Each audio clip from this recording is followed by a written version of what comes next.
Everyone rose when the judge entered, except him. In a packed courtroom, under the harsh glare of fluorescent lights, Caleb Monroe sat motionless, casually flipping through a stack of legal papers like it was just another Monday morning staff meeting.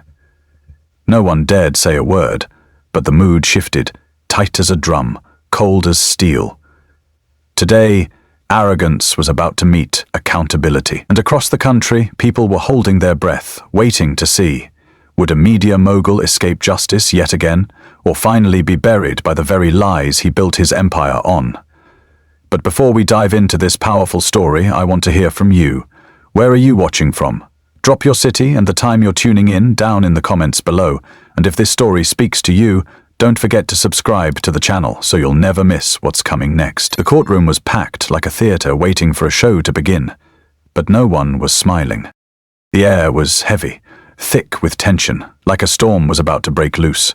The soft clicks of pens, the low murmur of whispers like waves under the surface, and the cold hum of fluorescent lights gave the room a hard, sterile feel.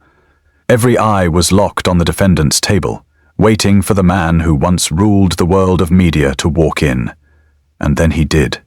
Caleb Monroe, tall and commanding, his posture straight as a pine, silver-streaked hair slicked neatly back. He wore a custom-tailored black suit from Italy, flawless from collar to cuff. The lights caught the sharp angles of his face, casting a cool, almost chilling glow. Someone whispered, "That's him, the guy who used headlines to manipulate the entire country." And they weren't wrong. Caleb Monroe wasn't just a media mogul, he was a force. He didn't glance around, didn't nod or greet anyone. Instead, he smirked, like the crowd wasn't here to witness his trial, but to celebrate him. Seated beside him was a legal dream team, attorneys known for winning impossible cases. Yet it was Caleb's arrogance that stole the room. Then came the sharp click of the rear door. Judge Veronica Cross entered, her black robe flowing behind each steady step. A proud Latino woman in her late 40s, she didn't need to speak. Her presence alone silenced the room. People respected her not because of her title, but because of her integrity. The clerk's voice rang out, "All rise for the Honorable Judge Veronica Cross." Chairs shuffled as everyone stood, everyone except Caleb Monroe. He stayed seated, calmly scrolling through a luxury tablet, fingers gliding like he was checking the morning headlines. One of his lawyers leaned over to whisper something, but Caleb waved him off, like brushing away a fly. The room fell still. A chill crept down spines. Someone held their breath. A reporter nearly dropped their pen. Judge Cross stepped up to the bench, her eyes never leaving him, black and sharp like steel behind glass, as if she could see straight through his $1,000 suit and into whatever soul remained. "You may be seated," she said, her voice calm, controlled, commanding. No lecture, no rebuke. But everyone in that room could feel it. A storm was coming. For nearly 2 decades, he built a digital media empire that stretched from mainstream news sites to exclusive insider channels, pushing sensational headlines designed to stir fear and blind trust. Millions of people, retirees, small investors, even fresh college grads, became loyal readers. And then they became victims. The websites Monroe controlled didn't just report the news. They shaped belief. Headlines like, "Stock that'll guarantee 200% returns," or "Financial secrets the government doesn't want you to know," flooded social media feeds. With stories crafted half true, half manipulated, Caleb lured thousands into fake investment funds, overhyped crypto schemes, and stocks from failing companies he had secretly bought into beforehand. He didn't just create headlines, he manufactured momentum, and then quietly cashed in on the chaos he created. In the courtroom, the lights no longer shone on prestige, they exposed cruelty. The first witness to take the stand was Mariah Bennett, a 38-year-old elementary school teacher from Des Moines. Her hair was tied back, her hands trembling as she held a printout of the online article she'd shared on Facebook the year before, the very post that convinced her to empty out her retirement account and invest. "I believed him," she said, voice cracking, eyes locked on Monroe. "I thought I'd finally found a way to send my son to college without burying us in debt, but instead..." I lost everything. Behind her, Raymond Cho, a nearly 70-year-old Korean-American man and former auto shop owner from Atlanta, stood silently. He didn't say much. He simply held up a photo of his family. "I believed in the American dream," he said, his voice low and steady, "but he turned it into a nightmare." Each testimony struck like a blade, stripping away the polished armor of Caleb Monroe's power. And how did he react? He stayed, leaned back in his chair, his expression blank, a cold smirk tugging at the edge of his mouth. He'd once said in an interview before his arrest, "The truth is just another product. Whoever controls information controls the world." Now, everyone in that courtroom understood. He wasn't bluffing. The courtroom was packed to the walls. Outside, cameras clicked non-stop and live streams drew in millions of viewers across the country. No one wanted to miss a second of the man who once held the truth in the palm of his hand, now being forced to answer for it. Caleb Monroe entered like he always did. Slow steps, indifferent eyes, a white ceramic coffee mug in hand like he was heading into a board meeting, not a federal courtroom. Not a hint of remorse. He took his seat, arms folded, occasionally glancing at the evidence screen with a faint, mocking smile, and then the moment came. The one no amount of spin could cover up. The prosecution displayed a string of leaked internal emails, the words projected big and bold on the screen. The air felt frozen. Create a news piece about that company, make it sound optimistic. Use phrases like long-term potential or backed by private investment. Make sure it hits the homepage by 7 a.m. The reader doesn't need all the facts, just enough to believe we're telling the truth. Judge Veronica Cross leaned forward slightly. "Mr. Monroe, can you confirm this email was written by you?" Caleb picked up the microphone slowly. "I won't deny that," he said, voice smooth. "But come on, Your Honor, let's not pretend. That's just how the industry works." A low wave of gasps and whispers rippled through the courtroom. An older journalist scoffed. A young woman beside her father tightened her grip on his hand. "Order," Judge Cross snapped, her gavel cracking like thunder. "This isn't your media boardroom, Mr. Monroe. This is where the truth is decided." But Caleb wasn't rattled. He leaned back, crossed his legs, and stared at the prosecutor like he was watching a play he'd already seen. Then came the witness who changed everything. Liana. She was just 24, a former editorial assistant at one of Monroe's media subsidiaries. She stepped up to the stand with calm determination in her eyes, holding a small USB drive in her hand. "This contains a recording from an internal meeting," she said, her voice shaking but steady. "In it, Mr. Monroe personally instructs staff to tank a rival company's stock with fake articles, then profit off the dip." The courtroom fell still as the audio began to play. "We don't sell news. We sell influence, and they're buying it like crazy."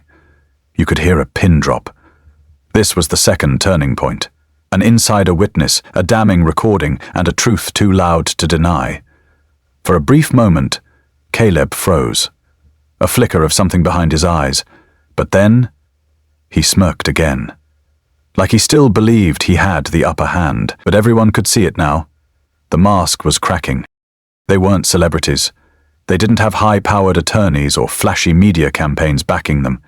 But when these ordinary people took the witness stand, the entire courtroom held its breath. That day, the trial wasn't just about one man.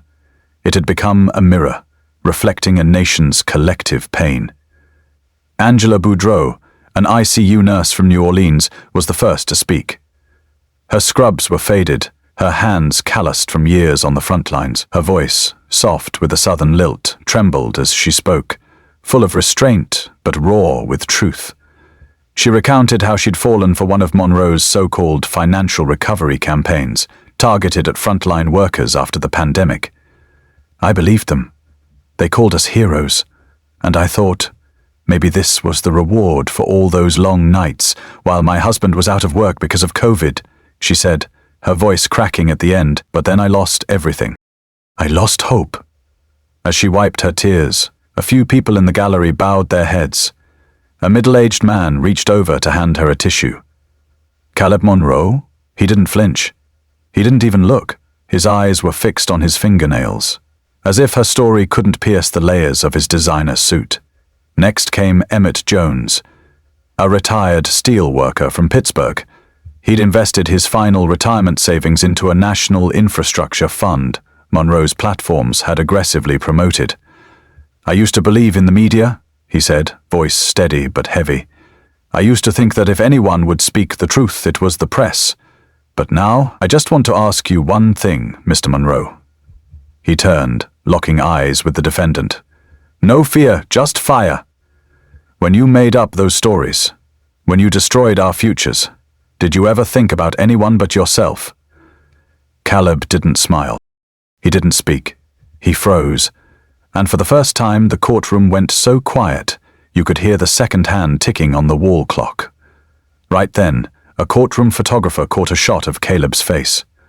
No longer smug, no longer confident, just cold, defensive, empty. The prosecutor stood, seizing the moment. "Your Honor," she said, voice low and sharp as a blade. "What we're seeing here isn't just financial fraud. It's the digital crime of our time, where truth is twisted and trust is sold to the highest bidder." Judge Cross said nothing, but the look she gave Monroe cut through every layer of his reputation. He wasn't a media mogul anymore. He was just a man who'd finally heard the first true judgment, not from the law, but from the hearts of those he'd broken. The courtroom that day was no longer a place of cold legal procedure. It had become a stage for the truth. A place where voices once drowned by wealth and influence were finally being heard. Caleb Monroe sat at the defendant's table, just as composed as every other day. Navy blue suit, deep red silk tie, neatly groomed hair. He still looked the part of an untouchable man. But something had shifted. This time, his eyes weren't glued to his phone. They stared straight ahead, silent, unfocused, deep into the void. Behind him, the victims sat in quiet anticipation. Angela, Emmett, Liana, Mariah. Some held hands, others closed their eyes, whispering silent prayers. Judge Veronica Cross took the bench with firm, steady steps. Her face betrayed no emotion, but her eyes said it all. Resolve, sorrow, and strength. She looked directly at Monroe. No hesitation, no softness. "Mr. Monroe," she began, her voice echoing like a bell in a cathedral, "you have been found guilty on all counts. Financial fraud, manipulation of information, intentional distribution of false news, and causing significant harm to thousands of American citizens." Not a single person moved. No murmurs, just silence. Wound tight like a fuse waiting to snap. "Throughout this trial," she continued, "you have shown no remorse. You mocked your victims. You scrolled on your phone while people described losing their homes, their families, and their faith." Monroe gave a faint smirk. But this time, it carried no weight. "You once said, the truth is a product that can be shaped. Today you'll learn that justice cannot." She paused. And then, the sentence fell like a lightning strike. "As judge of this court, I hereby sentence you to 30 years in federal prison without the possibility of parole and order the immediate seizure of all assets to compensate your victims." A collective gasp rippled through the courtroom. A few audible breaths. A couple quiet sobs. And then, the room erupted in applause.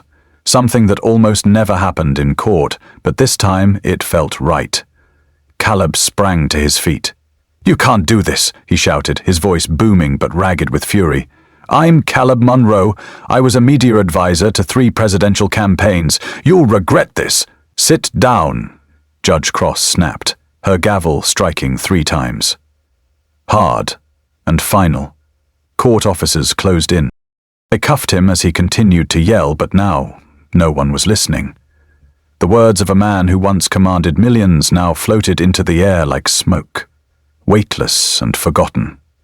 As he was led away, the light caught the stiffness in his face, the hollow stare in his eyes, and the red tie hanging like the final drop of blood from a fallen empire.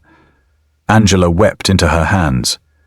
Emmett simply nodded, his eyes glassy. A young reporter whispered, I never believed in justice until today.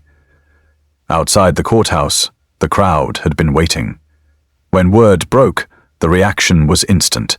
An eruption of tears, cheers, and long-held emotion. People who had been victims of scams, fake news, and false promises. They hugged each other, they stood tall, and online, justice for the truth soared to the top of trending topics within 3 hours. The sentence wasn't just a punishment for Caleb Monroe. It was a declaration to the nation. In an age where truth can be bought and sold, justice can still win. That afternoon, the sun poured over San Francisco like golden honey. A breeze swept across the steps of the federal courthouse, carrying with it the fading murmurs of a crowd beginning to drift away. Caleb Monroe was gone. His name still dominated headlines. Media mogul sentenced to 30 years. Era of deception ends with a brave verdict. But beneath the buzz of breaking news, there was a quieter, more human moment. Angela Boudreau stood at the bottom of the courthouse steps, sunlight glinting off her brown hair. She clutched an old shoulder bag, holding inside a printed copy of the court's ruling. A reporter approached her gently. "How do you feel now that it's all over?" Angela hesitated. Her eyes dropped, then lifted, calm but steady. "I didn't expect to feel happy," she said. "I still lost money, I still lost trust, but at least today I know I'm not alone." A short distance away, Emmett Jones was speaking with a group of journalism students. He shared why he once believed in the media, and why he still holds out hope that the next generation will do better. "This isn't just about one man," he said, voice rough but warm. "It's about making sure silence never buries the truth again." Upstairs in her quiet office, Judge Veronica Cross sat alone by the window. Her coffee had gone cold, but her eyes remained fixed on the courtyard below, where people once silenced by power were now raising their voices.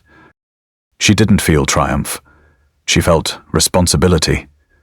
Justice, she knew, wasn't a sentence. It was a promise that an empire like Monroe's would never rise again in the shadows. Weeks later, a short piece appeared in a local Des Moines newspaper.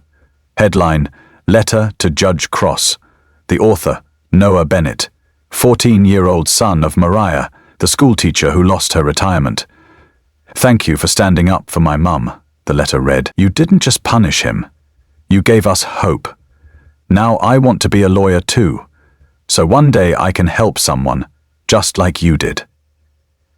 The story of Caleb Monroe began to fade from the headlines, but its impact lived on, in the hearts of those who had been misled, broken, or forgotten, and in those who once believed that justice was out of reach. No one knew if Monroe would change in prison. But one thing was clear: he no longer controlled the truth. And perhaps that was the most permanent punishment for a man who once believed that information was just another tool to use.